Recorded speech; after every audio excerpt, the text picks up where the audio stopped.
Ma'am நான் வந்து சாத்தூர். என் பேர் மலர். ஆஹ் என்னை பத்தி, என் பையனை பத்தி சொல்றேன். தம்பிக்கு வந்து ஒரு 8 வயசுல இருந்து கொஞ்சம் கால் வலியால ரொம்ப கஷ்டப்பட்டான். அப்போ நாங்க பக்கத்துல எல்லா டாக்டர்டையும் செக் பண்ணி பார்த்தோம். அப்போ அவங்க என்ன சொன்னாங்கன்னா, அவன் விளையாடுறான், அந்த சதை வந்து அவனுக்கு இருகலா இருக்கிறதுனாலதான் அவனுக்கு அந்த கால் வலி பிரச்சனை வருது அப்படின்னாங்க. அது விளையாண்டா அப்படி அந்த சதை வந்து உடையும் சொல்லுவாங்களா, அந்த மாதிரி சொன்னாங்க. சரி அவன் விளையாடுறதுனால அப்படி இருக்குது, இப்போ சரியாயிரும் அப்படின்ட்டு நாங்களும் சரி சரியாயிரும் சரியாயிரும் ஒவ்வொரு நாளா கடந்தோம். ஆனா அது கேட்கல. ஒரு ஒரு வயசுக்கு அப்புறம் அவனுக்கு ரொம்ப வலி எடுக்க ஆரம்பிச்சிச்சு. அவனால வந்து சுத்தமா நடக்க மாட்டேன்ட்டான். அவனை வந்து தூக்கிக்கிட்டே தான் அலையணும் எங்க போனாலும். அப்புறம் நைட்டு ஃபுல்லா கால் வலிக்குன்னு ரொம்ப அழுவான். ஒரு ஒரு வாரமா தொடர்ந்து பண்ணான். இவரும் இவங்க அப்பா அம்மா என்ன பண்ணாரு, பிடிச்சு பிடிச்சு விட்டாரு. ஆனா கால் பிடிச்சு விட்டுக்கிட்டே இருந்தாலும் அவன் தூங்குறான், எல்லாம் தூங்க மாட்டான். இந்த மாதிரி பண்ணவும் தான் அப்புறம் திருப்பி நாங்க ஹாஸ்பிட்டல் செக் பண்ணி பார்த்தோம். அவங்க இல்ல இருந்தாலும் நீங்க வேற ஒரு டெஸ்ட் எடுத்துருங்க அப்படின்னாங்க. டிஎன்ஏ டெஸ்ட் எடுக்க சொன்னாங்க. எடுத்ததுக்கு அப்புறம் தான் அந்த மாதிரி அவனுக்கு இந்த பிரச்சனை இருக்குது, இது ஸ்டார்டிங் தான், நீங்க ஆனா இங்கிலீஷ் மருந்துல சரி பண்ண முடியாதுங்கிற மாதிரி சொல்லிட்டாங்க. தசை சிதைவு. ம். சரின்னு சென்னையில போய் பார்க்க சொன்னாங்க. சென்னையில குழந்தைக்குன்னு சொல்லி ஸ்பெஷலா இருக்குது அப்படின்ட்டு.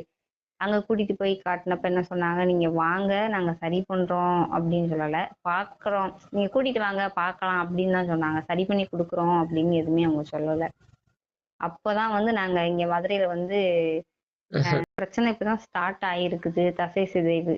அதாவது மத்தவங்களுக்கு வந்து இப்ப நம்ம நார்மலா இப்படி கையை மூடி திறந்தோம் அப்படின்னா நமக்கு கொஞ்சம் விரியிறது தன்மை வந்து நார்மலா இருக்குது. ஆனா அவனுக்கு அப்படி இல்லை.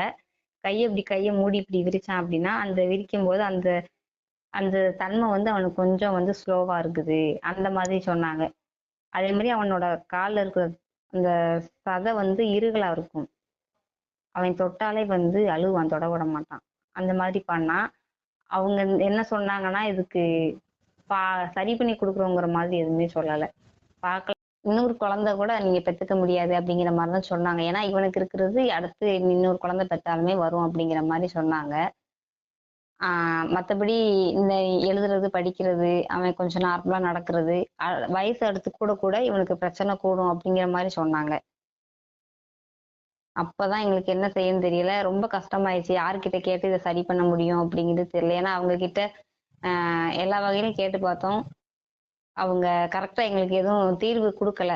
அப்புறம் தான் நாங்க மதுரையில ஏற்கனவே வந்து இங்க பார்த்துட்டு இருந்தவங்க மூலமா எங்களுக்கு இந்த மாதிரி உங்களுக்கு சரியாகும் அப்படின்னு சொல்லி சொன்னாங்க. அதுக்கப்புறம் தான் நாங்க இங்க வந்தோம்.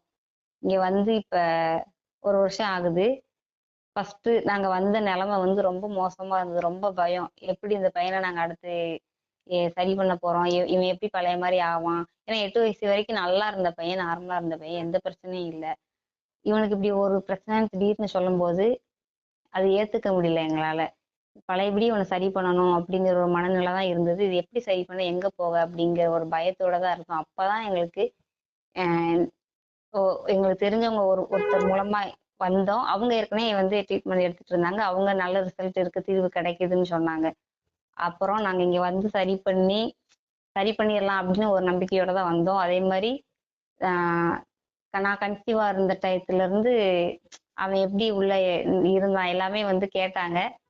ஏன்னா அந்த ஸ்டார்டிங் ஸ்டேஜ்ல இருந்து தம்பிக்கான ஒவ்வொரு அறிகுறியும் நம்ம சொன்னாதான் அதுக்கு ஏத்த மாதிரி வந்து நமக்கு தீர்வு கிடைக்கும். அந்த மாதிரி கேட்டாங்க. அப்புறம் எல்லாமே சொன்னோம், இந்த மாதிரி இருந்தது தம்பிக்கு கன்சீவா இருக்கிற டயத்துல, அவன் பிறந்ததுக்கு அப்புறம் இப்படி இப்படி இருந்தான் அப்படின்னு எல்லாமே சொன்னோம். ரெண்டாவது அவன் பேசவே மாட்டான், யாருக்கிட்டயுமே பேச மாட்டான், வெளியில விளையாட போக மாட்டான், வீட்டுக்குள்ளேயேதான் அடைஞ்சிருப்பான். ஸ்கூலுக்கு போனா வீட்டுக்குள்ள வந்து இருப்பான், டிவி பார்ப்பான், அவ்வளவுதான் அவன் உலகம். விளையாடுறது, பசங்க கூட இருக்கிறதெல்லாம் எதுவுமே கிடையாது. அப்புறம் தான் எல்லா பிரச்சனையும் மேம் கிட்ட சொன்னோம். இப்போ நாங்க போனப்ப எப்படி இருந்தானோ அது எல்லாமே ஆப்போசிட்டா இப்ப இருக்கிறான். வீட்டுக்குள்ள இருட்டானாலும் இருக்க மாட்டான், வெளியிலதான் அவனுக்கு விளையாட்டு, பசங்க எல்லாமே ரொம்ப அவனுக்கு ஃபர்ஸ்ட் இருந்ததை விட இப்ப எல்லாமே மாற்றம் அவனுக்கு நிறையவே இருக்குது. சரி, ஏன்னா நடக்க மாட்டான், கால் அமுக்கி விடணும்னு சொல்லிக்கிட்டே இருப்பான். இப்பெல்லாம் அந்த மாதிரி கால் பிரச்சனை அவன் வாயில இருந்து இப்ப வரைக்கும் அவன் ஒரு ஒரு சுவர் தாண்டினா கூட அவன் ஈஸியா தாண்டுவான். அந்த அளவுக்கு எனக்கு கம்ப்ளைண்ட் வரும் ஸ்கூல்ல இருந்து. அந்த லெவலுக்கு அவன் வந்து அவனுக்கு ஒரு மாற்றம் இருக்குது. அவன் அவன் அந்த ஃபர்ஸ்ட் இருந்த பிரச்சனையில இருந்து எல்லாமே அவனுக்கு ஒரு மாற்றம் இருக்குது. நம்ம வந்து முயற்சி பண்ணி அவனை எப்படியா சரி பண்ணணும். நாங்க எல்லாமே இது பண்ணதுல எங்களுக்கு ஒரு மாற்றம், எங்களுக்கு அதுல ஒரு சந்தோஷம். எங்க ஃபேமிலில எல்லாருக்குமே இப்ப சந்தோஷம். அந்த ஃபர்ஸ்ட் அவனுக்கு அந்த பிரச்சனை இருந்ததுங்கிறதே நாங்க மறந்துட்டோம். அந்த லெவலுக்கு எங்களை வந்து அந்த ஒரு மாற்றம் வந்து எங்க மனசையும் மாத்திருச்சு. அவனும் அந்த கால்வலின்னு சொல்லிட்டே இருப்பான். இப்ப அவனும் அந்த இதை மறந்துட்டான். நாங்களுமே அவனுக்கு அப்படி ஒரு பிரச்சனை இருக்குது அப்படிங்கறத நாங்க மறந்துட்டோம். அந்த தசை சிதைவு அப்படிங்கிற ஒரு பிரச்சனை இருக்குது அப்படிங்கறத நாங்க மறந்துட்டோம் எல்லாருமே டோட்டலா. ஏன்னா அந்த லெவலுக்கு அவனுக்கு ஒரு மாற்றம் கொடுத்ததுனாலதான் நாங்க அந்த பிரச்சனையவே மறந்தோம். ஏன்னா இந்த ஆடியோ நான் எதுக்காக பதிவு பண்றேன்னா, இந்த மாதிரி இருக்குது, நம்மளால சரி பண்ண முடியும். ஏன்னா எங்களுக்கு கிடைச்ச அந்த ஒரு மன நிறைவும் சந்தோஷம் வந்து உங்களுக்கும் கிடைக்கணும் அப்படிங்கிறதுக்காக தான் நான் இந்த ஆடியோ பதிவு பண்றேன். எங்களுக்கு எல்லா மாற்றமும் இருக்குது. ஃபர்ஸ்ட் இருந்ததை விட எல்லா மாற்றமும் தம்பிக்கிட்ட இருக்குது. அது நாங்க வந்து கண் கூட பாக்குறோம். அது நீங்களும் வந்து அது உங்களுக்கும் அது கிடைக்கணும். நீங்களும் உங்க ஃபேமிலியோட உங்க பிள்ளைங்களோட அது நீங்களும் ஒரு ஒரு மாற்றத்தோட சந்தோஷமா இருக்கணும் அப்படிங்கிறதுக்காக இந்த ஆடியோ பதிவு பண்றேன் நான்.